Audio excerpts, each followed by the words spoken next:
Doktor, uşaq az hərəkət edir. Bu uşağın gündəlik hərəkətlərinin azalması demək deyil. Ultrasəs müayinə zamanı uşaq sadəcə yuxulu vəziyyətdə ola bilər. Uşağın böyrəyində genişlənmə var. Daha çox bu diaqnoz biz oğlan uşaqlarına qoyuruq və bu da çox zaman keçici olur.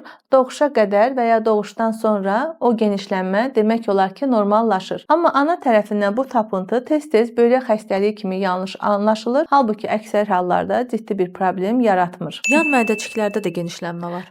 Ventrikulomeqaliya diaqnozu bu da çox tez-tez qoyulan diaqnozdur. Yüngül dərəcədə olduqda əksər hallarda klinik əhəmiyyət daşımır. Yenə də bunu ailələr ağır nevroloji problem kimi başa düşür, amma bu hər zaman elə demək deyil. Ürəkdə exogenik fokus var. Bu qüsur deyil. Əlavə tapıntılar yoxdursa, normal variant kimi bu fokus qiymətləndirilir son zamanlar. Qaraciyər, bağırsaq parlaq görünür. Çox zaman bağırsaqların exogenik görsənməsi texniki səbəblərlə əlaqəli olur. Yəni bunu bəzən infeksiya və ya genetik problem kimi səhv yozurlar, amma çox zaman aparatın tənzimləmələrindən asılı olur o parlaqlıq.